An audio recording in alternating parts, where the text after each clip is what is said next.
생각을 한 거야? 인간. 인간만 있다라고 생각을 한 거야. 그치? 내재적 가치를 다른 말로 이야기를 하면 우리가 태어날 때부터 가지고 태어나는 그 자체만으로 그냥 존재하는 이유만으로도 가치 있는 존재라고 하는 본래적 가치라는 말과 동일하게 통할 수 있어. 그러면 인간이 아닌 것은 반대로 어떤 가치를 지닌 존재라고 생각을 할 수 있을까? 도구적이고 수단적 가치를 가진 존재들이라고 생각을 해볼 수가 있겠지. 그치? 인간은 가장 무엇이 있는 존재야? 가치 있는 존재야. 라고 바라보는 게 인간 중심주의의 의학자들이었었어. 우리가 가장 가치 있는 이유는 아리스토텔레스 같은 경우에 이렇게 이야기를 하지. 우리 인간은 무엇을 가지고 있어? 이성을 가지고 있잖아. 그쵸? 이성을 가지고 있기 때문에 가장 우월한 존재야. 그래서 세계를 이분법적으로 나눠볼 거야. 이분법적으로 인간인 것과 인간이 아닌 것으로 나눠보는 거야. 그래서 인간 대 나머지라고 볼 수 있겠지. 인간과 인간이 아닌 것 이렇게 이분법적으로 나눠본다라는 이야기예요. 그러면 인간은 어떤 존재일까? 우리는 책임을 지는 존재라고도 이야기를 했는데 아까 이야기했었던 것처럼 생태 중심주의에서는 뭐라고 이야기한다 그랬어? 인간도 생태, 자연 안에 속한 존재야 라고 이야기한다 그랬었지. 그런데 이 인간 중심주의에서는 자연과 분리된 존재, 즉 독립된 존재다 라고 이야기를 한 거야. 자, 자연과 분리된 존재. 그렇기 때문에 인간은 독립된 존재이다 라고 이야기를 해볼 수가 있는 것이죠. 자연은 그러면 어떤 가치를 가지고 있어? 인간이 내재적 가치를 가지고 있으니까 그 반대겠지? 어떤 가치? 도구적 가치. 이제 도구적이고 수단적인 가치를 가지고 있는 것이지. 도구적 가치를 가지고 있는 것이야. 그래서 여러분들 쓸 용, 그러니까 유용한지 아닌지를 생각해 보는 거야. 있을 유에 쓸 용. 우리가 이거 뭐라 그래? 유용성. 쓸 용.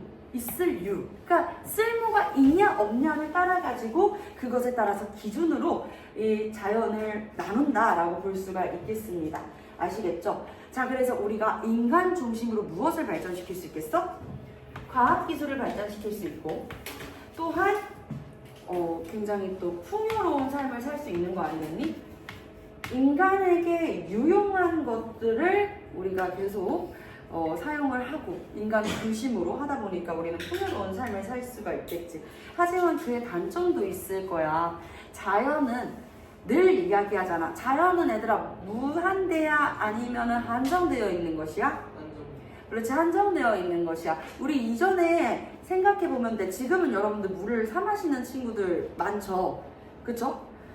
물을 많이들 사 마십니다. 집에 정수기가 있는 친구들이 대체적으로 많겠지만 선생님은 집에 정수기가 없어. 그래가지고 늘 이제 생수를 쿠팡으로 사 먹는단 말이지. 근데 나는 시골 사람이라 그랬잖아. 그 한 20년 전까지만 해도 물 사 먹는다고 얘기하는 거 거짓말인 줄 알았어. 물을 사 먹는 시대가 올 거다? 웃기고 있네. 우리 집 지하수 쓰는데 그냥 물 틀면은 지하수 칼칼칼 나오는데 이걸 못 알아?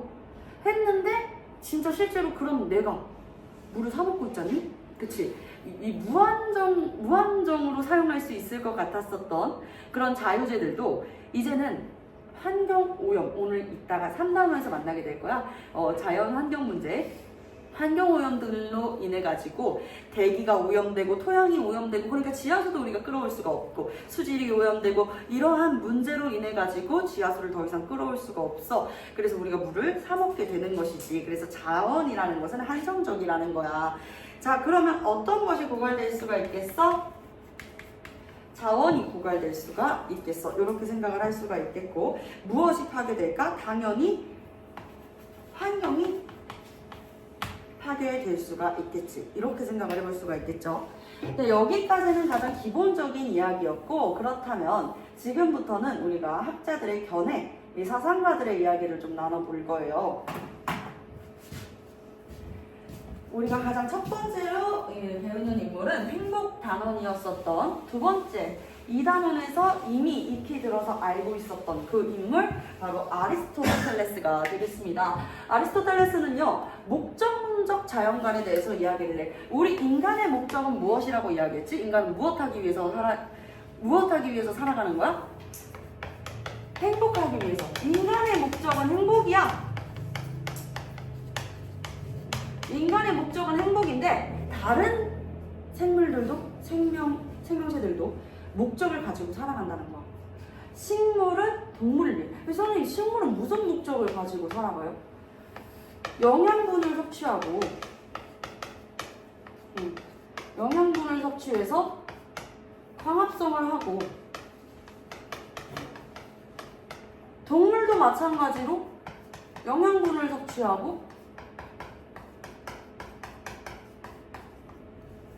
하고, 그리고 동물들은 뭘 할까? 번식을 하겠지, 그치? 영양분을 섭취를 해가지고 그 에너지로 번식을 하겠지. 번식을 하기 위해. 그렇다면 인간은 무엇을 위해 존재할까? 인간도 마찬가지야. 식물이나 동물이랑 똑같아. 영양분 섭취해. 우리도 뭐예요? 번식이라는 걸 하잖아. 인간도 마찬가지로 번식을 하는데 여기에서 다른 게 있지. 다른 생명체들과 구별되는 인간의 고유한 기능인 이 이성을 탁월하게 발휘하는 거야. 자, 탁월하게 발휘하여서 덕이 있는 삶, 중용을 실현할 수 있는 삶을 살아가야 된다라고 얘기를 해요. 중용이 뭐라 그랬지? 넘치지 않고 모자라지 않고 이 중용이 있는 삶을 습관해야 된다라고 이야기를 한 거야. 그래서 우리 인간은 이 영양분 섭취, 번식까지만 하면 동물이랑 똑같은 존재일 텐데 행복을 추구할 수 있는 존재라고 볼 수 있겠지. 그리고 무엇을 발휘해? 이성을 발휘해. 탁월한 이성을 발휘해서 행복을 목적으로 살아갈 수 있는 존재다라고 생각을 했었던 거야. 그래서 아리스토텔레스가 생각했을 때 이 인간을 위해서 동물이 존재하고 동물을 위해서 식물이 존재한다 라고 생각을 했던 거지. 미래 질서는 뭐가 가장 낫겠어? 식물. 그 다음이 동물. 그 다음이 인간이 되는 것이야. 자, 이렇게 위계 질서로 인간 중심적인 가치관과 생각을 가지고 세상을 나누어 본 인물이다라고 볼 수 있겠죠. 자, 아리스토텔레스는 고대 그리스의 철학자였어요. 그렇다면은 베이컨과 데카르트는 조금 비슷한 시기에 활동했었던 사람이기 때문에 같이 묶어줄 수가 있어. 17세기 과학혁명 때 이제 활동을 했었던 사상가들이고요. 여러분들 베이컨이랑 데카르트 모두 다 선생님이랑 이제 수업을 했을 때 세계사 수업을 했던 친구들은 다 한 번씩은 들어본 적이 있는 인물입니다. 짐은 국가와 결혼했다라는 말을 남긴 사람 어떤 사람이었죠? 엘리자베스 4세. 엘리자베스 1세. 1세였죠. 그렇죠? 엘리자베스 1세는 영국의 절대 왕정을 이끌었었던 인물로 우리가 알고 있어. 그치? 엘리자베스 1세 때 이 베이컨은 법률 조력가로 있었던 인물이에요. 그리고 엘리자베스 1세, 절대 왕정 다음에 우리가 배웠던 게 2학기 때 이 영국으로부터 시작했었던 산업혁명 들어가기 전 왜 영국에서 제일 먼저 산업혁명이 일어났을까 하면서 영국에서 일어났던 혁명에 대해서 배웠었잖아. 그때 이제 청교도 혁명했을 때 들어갔었던 인물 제임스 1세, 그의 아들 찰스 1세 했을 때 제임스 1세 때는 이 베이컨이라는 인물이 무엇이 되냐? 법관이 돼요. 그 정도로 이제 베이컨이라는 인물 대단한 사람이고, 여러분들 혹시 그런 말 들어봤어? 자연 상태의 인간은 만인에 대한 투쟁 상태이다. 처음 들어봤다고? 비문학 지문에 나왔었는데. 많이 들어봤죠. 그치? 자, 홉스라는 사람이었어. 이 홉스라는 사람은 사회 계약설이라는 걸 이야기한 사람이야. 자연 상태 인간은 말 그대로 만인에 대한 투쟁 상태이기 때문에 이 인간을 다른 사람을 해하지 않고 자기가 하고 싶은 대로 할 수 없게끔 통제할 수 있는 기능의 역할. 우리가 그럼 인간을 보호해 줄게. 내가 공격받을지 모르면 사람은 공격적이게 되어버려. 그러니까 너의 재산권, 기본권, 인권 보호해 줄게. 그게 뭐의 약속이야? 국가의 약속인 거야. 대신에 너도 국가와 개인의 약속을 지켜 라고 이야기하는 게 사회계약설이거든. 그 사회계약설을 이야기한 홉스가 베이컨의 비서였어. 별로 안 놀라네. 자, 그래서 베이컨은 아는 것이 힘이다라고 이야기를 했었던 사람인데요. 어떤 걸 아는 게 힘이라고 이야기했냐면 과학적 지식. 과학 지식을 아는 것이 힘이다라고 이야기를 했었던 사람이야. 그래서 인간이라는 것은 자연을 사용할 수 있는 자연의 사용자가 된다. 자연을 사용할 수 있고 지배할 수 있는 존재라고 이해를 했었던 것이죠. 자연의 해석자라고 생각을 해왔었고요. 그래서 베이컨이 자연은 인간의 노예, 자연은 노예라는 표현을 많이 썼어. 자연은 이꼴 노예 혹은 마녀라는 표현을 이야기했었던 게 바로 베이컨이 되겠습니다. 그러면 우리가 이런 자연을 통해 가지고 과학적인 지식을 축적하는 그것의 목적은 무엇이냐? 자연은 우리 인간이 변형할 수 있어. 과학적인 목적대로 자연을 막 변형할 수 있단 말이야. 그치? 그것은 누구의? 인간의 의도대로 할 수 있는 것이다 라고 바라보는 것. 그것이 바로 이제 베이컨이 바라보았었던 인간 외의 자연은 인간에게 사용되는 것이다. 인간은 자연을 사용하는 사용자이다. 그렇기 때문에 자연은 노예다 라는 표현을 썼던 사람이고요. 자, 그리고 데카르트입니다. 데카르트는 여러분들 인물의 선생님이 옆에다가 놔뒀었는데 사라졌네요. 자, 어쨌든 이 데카르트라는 인물은 여러분들 사진 보면 딱 알 거예요. 검정 색깔 이렇게 파마머리로 이렇게 있고 이렇게 딱 쳐다보고 있는데, 어떤 사람이 SNS를 통해 가지고 어떤 밈을 만들었는데 데카르트가 했었던 나는 생각한다 고로 존재한다 라고 하는 이 명언을 나는 생각한다 고로 그렇게 이렇게 해가지고 엄청 유행했었는데 나 당연히 알 줄 알았어. 얘들아, 나 당연히 알고 좋아할 줄 알았는데 몰랐구나. 그래서 나 너무 재밌어가지고 막 웃었었거든. 근데 바로 이 명언 한 번씩은 들어봤지? 나는 생각한다 고로 존재한다. 너 지금 죽었으니까 생각 안 해. 그 진짜 당연한 질문 이렇게 갑자기 하면 선생님은 너무 당황스럽지. 선생님 죽었는데 이제 숨 안 쉬어요? 라고 이야기하는 거랑 뭐가 다를까. 자, 근데 데카르트는 어떤 인물이었었냐면 이 베이컨과 마찬가지로 17세기에 활동을 했었던 과학혁명 당시에 이제 사상가였었는데, 우리는 데카르트를 수학자로 더 많이 알고 있을 거라고 처음에 이야기를 했었지. 데카르트가 이제 어머니가 몸이 되게 안 좋았어. 폐렴이 있었단 말이야. 그래서 데카르트를 임신하고 있을 때도 이제 폐렴을 앓고 있었는데, 그래서 데카르트를 낳고 나서도 결국에는 1년 1개월 만에 세상을 떠나게 돼.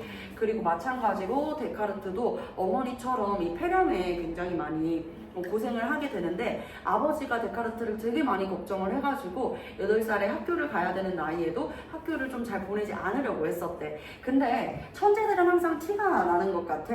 데카르트가 학교 수업을 그렇게 띄엄띄엄 들었는데도 굉장히 머리가 좋고 비상했어. 교장이 그걸 알았어, 교장 선생님이. 그래가지고 데카르트한테 너는 자도 좋다, 낮잠권을 줬었단 말이지. 데카르트는 잠을 진짜 충분하게 잤던 사람들이야. 여러분들도 자기 전에 한번 생각을 해봐.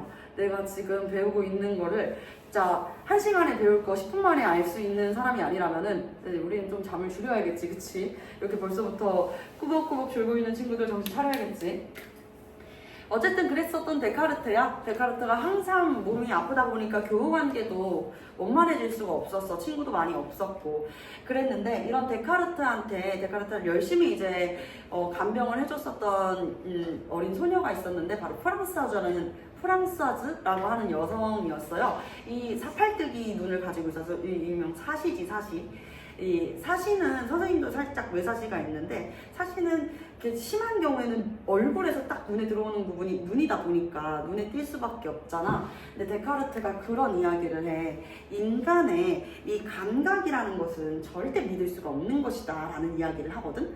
왜 그렇게 이야기를 하냐. 그래서 데카르트가 의심을 계속 해야 된다 할 때 왜 감각을 믿을 수 없냐라고 이야기를 하니까, 데카르트가 유독 사시인 사람들한테 친절하더래. 자기 자신이 사시인 사람한테만 조금 더 다른 사람들보다 더 친절한 것 같아서 왜 내가 이렇게 사시인 사람들한테 더 친절하지를 생각을 해보게 됐거든. 근데 그걸 생각을 해보니까 그 이유가 알고 보니 자신의 첫 친구이자 오랜 친구 그리고 나의 간병인 내가 사랑했던 여자 프랑스아즈가 무엇이기 때문에 사팔대기 사시이기 때문에 사시인 사람한테 더 자연스럽게 마음이 가나 봐. 나의 무의식이 미래에도 영향을 미칠 수 있나 봐.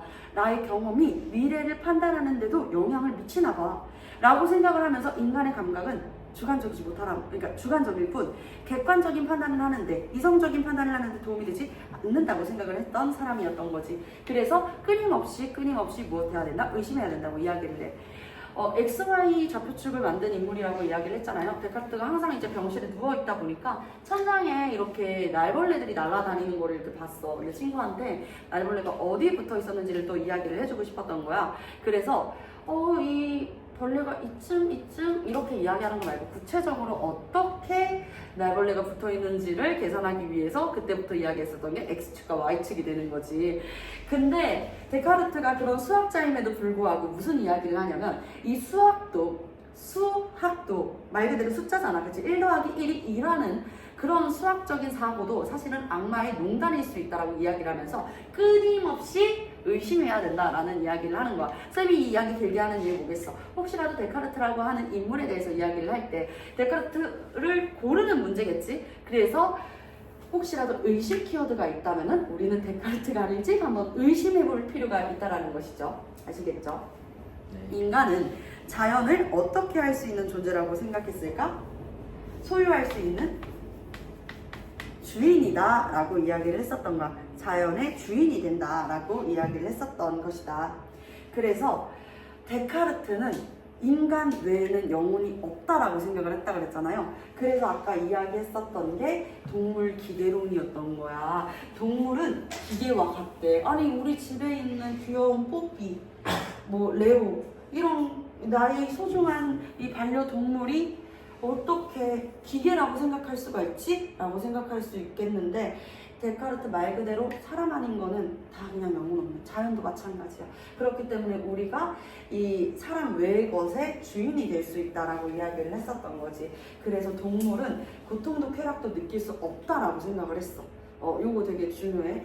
여러분들의 개인적인 견해가 들어가면 안 돼. 사상가의 견해에 대해서 이야기하고 있는 거니까. 지금 내가 이렇게 입 밖으로 이야기하고 있는 것도 내 생각이 아닌 거야. 난 동물을 사랑해. 그렇기 때문에 고통, 쾌락을 느낄 수 없는 존재로서 동물을 바라봤기 때문에 기계와 똑같다. 기계도 마찬가지로 우리가 때린다면서 아픕니다 이렇게 이야기하지 않잖아. 그래서 기계라고 바라봤다 라고 이야기를 해볼 수가 있겠습니다. 어떤 자연관? 기계론적 자연관을 가지고 있는 인물이고, 또한 이성이 없는 물질은 다 기계다 라고 생각을 하는 거야. 이성이 없는 물질 다 기계와 같다. 판단 능력이 없고, 그리고 이것을 해야 되고 사고할 수 없는 것들, 그런 것들은 다 이성이 없는 물질이기 때문에 기계에 가깝다라고 이야기를 했던 것이죠. 그래서 인간은 이성이 있잖아. 그치? 이성이 있기 때문에 필연적인 인과관계를, 원인과 결과에 대한 이 인과관계를 파악할 수 있다라고 이야기를 했었던 인물이 되겠습니다. 자, 여기 칸트와 온건한 인간 중심주의까지 후루룩 이야기 한번 해볼게요. 임마누엘 칸트, 한 번씩 들어본 적 있을 텐데, 이 칸트라는 사람은 얘들아, 정말 MBTI로 치면 완전 J에 가까운 인물? 아니, J, 그 자체 J를 빼다 박은 사람이야.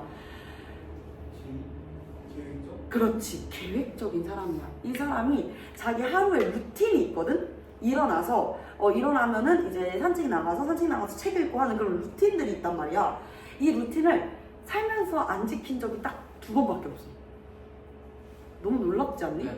여러분들은 이렇게 한 번은 소설책의 이 뒷내용이 궁금해서 책을 더 읽다가 시간이 이렇게 흘러가지고, 근데 여러분들 생각해봐. 여러분들 오늘 하루만 해도 자신과의 약속을 몇 번을 안 지켰는데, 숙제를 안 해온 친구도 있고, 수업 시간에 졸지 않겠다고 했지만 지금 잠가 사투하는 친구들도 있고, 그치? 그리고 또 다음 주가 되면은 늦지 않겠다라고 이야기했지만 또 늦는 친구가 생길 거고, 숙제를 안 해오는 친구가 생기겠지. 여러분들도 하루에 지금 몇 번씩 자신과의 약속을 어기고 있는데, 자신이 이제 생활 루틴화 시킨 그 약속을 정말 시계처럼 딱딱딱 딱 지킨 거야. 그래서 칸트의 시계라는 말이 있지. 시간이 궁금해? 그럼 칸트를 봐. 공원에 나가 있는데 칸트 있어? 아, 그럼 지금 몇 시겠다. 이랬었던 사람이야. 그랬었던 칸트한테 우리가 나중에 윤리를 배울 때 칸트의 의무론적 윤리라는 것을 배우게 되는데, 이때 우리가 왜 도덕적인 선택을 해야 되냐, 그것은 의무다 라고 하는 자기 스스로한테 정언 명령, 이런 이야기들을 하는 게 칸트였었단 말이에요. 더 구체적으로 설명을 해주고 싶은데 시간 관계상 일단 좀 넘어가도록 할게. 어쨌든 의무라는 키워드가 되게 중요해. 칸트는 알겠지? 자연을 우리가 나쁘게 대해주면 안 된다라고 이야기를 해. 자연을 폭력적으로 대하면 안 돼 라고 이야기했었던 게 바로 칸트야. 지금까지 자연, 지금 봐봐, 데카르트는 지금 자연 보고 기계라고 하지 않나? 베이컨은 자연은 노예라고 하지 않나? 자연을 다 사용하는 인간은 사용자이고, 그리고 인간은 자연의 주인이다라고 이야기해놨더니 이제는 칸트는 또 폭력적이게 대하면 안 된대. 그치? 그 이유가 있어. 왜? 누구한테 해롭다고? 자연한테 해로워서? 아니, 인간에게 해로워서. 인간에게 해롭기 때문에 안 된다라고 이야기를 했었던 것이야. 왜냐하면 동물을 학대하고 폭력적으로 대하면 우리 인간이 가지고 있는 도덕성이 어떻게 되겠어? 상실되어 버리게 되겠지. 여러분들 알지 모르겠지만 그 선생님 때는 강력범죄가 진짜 뉴스에 많이 나왔었거든. 김길태, 강호순, 유영철과 같은 끔찍한 연쇄살인마들이 굉장히 이제 많이 보도가 됐고, 화성 연쇄살인 사건도 이제 선생님 때 일이었었단 말이야. 정말 너무 무서웠었어. 근데 그 중에 이제 강호순이라는 인물이 이 사람 정말 많은 여성들의 살해를 했잖아. 근데 이제 취재를 하는 중에 어떻게 이런 사람들을 죽이면서 죄책감을 느낀 적이 없냐라고 이야기를 했을 때 정말 덤덤하게 이렇게 이야기를 했다는 거야. 글쎄요, 그냥 고양이 죽이는 거랑은 비슷하던데요? 라고 이야기를 한 거야. 강호순이 사람을 죽이기 위해서라기보단 그 전부터, 과거부터 동물을 굉장히 많이 죽여왔어. 그러다 보니까 생명이 자신의 손에서 이제 이 불이 꺼져가는 것을 경험을 해보니까 사람도 쉽다 이거라는 거야. 칸트가 그 이야기를 하고 있는 거거든. 우리가 동물을 학대하고 폭력적으로 대하고 죽이고 하게 된다면은 우리의 도덕성에도 무엇이 생긴다? 결함이 생긴다라고 이야기했었던 게 바로 임마누엘 칸트가 되는 것이에요. 아시겠죠? 그 칸트가 여러분들 이제 윤리 배웠을 때, 이게 윤리와 사상에서 이제 조금 나올 때 이렇게 문장 키워드로 구분하는 게 되게 많이 나오거든. 일단 간접적 의무랑 직접적 의무를 나누는 게 정말 중요해. 간접적 의무, 직접적 의무. 의무라는 키워드 들어가면 우리가 칸트를 생각을 해볼 수가 있겠지. 일단 의무를 가지는 대상은 누구야? 도덕적 행동을 해야 되는 의무를 가진 대상은 오롯 하나야. 그렇지. 봐봐. 우리 내재적 가치가 있는 존재 이야기했을 때 도덕적 지위가 있고 도덕적인 권리가 있는 존재로서 도덕적인 배려, 그리고 직접적인 의무, 도덕적인 책임의 대상, 인간이 그렇다라고 이야기를 했잖아요. 그래서 직접적인 의무는 인간한테 있는 거야. 인간. 아시겠죠? 인간한테 있는 거야. 인간에 대해서만, 인간이라고만 쓰면은 헷갈릴 수 있으니까 인간에 대해서만 직접적인 의무가 있다라고 이야기를 해. 하지만 간접적으로는 이제 동물에 대해서도, 자연에 대해서도 우리가 책임을 져야 된다라고 이야기를 하는데, 자연은 우리의 인간성을 실현해 주기 위해서 꼭 필요해. 아까 이야기했지. 자연을 함부로 대하고 폭력적으로 대하면 우리 도덕성에 결함이 생긴다라고 이야기를 했잖아. 그와 마찬가지로 인간의 이 인간성, 도덕성을 실현하기 위해서는 자연은 필요한 것이란 말이야. 도구네. 그치? 도구로 바라보고 있네. 오케이. 그래서 인간 중심주의, 나는 또 폭력적으로 대하면 안 된다 그래가지고 자연도 같이 이렇게 포용하는 줄 알았는데 아니라는 거지. 그치? 자, 그래서 자연과 관련한 의무라고 이야기를 한다면, 자연과 관련한 의무라고 이야기하면 무엇과 관련한, 즉 간접적인 의무에 대해서 묻는 거야. 알겠지? 실제로 문장으로 나오잖아, 얘들아. 문장으로 나올 때 이걸 구분해낼 줄 알아야 돼. 간접적 의무, 직접적 의무를 구분할 때 문장 구조를 살펴봐야 된다고. 무엇과 관련된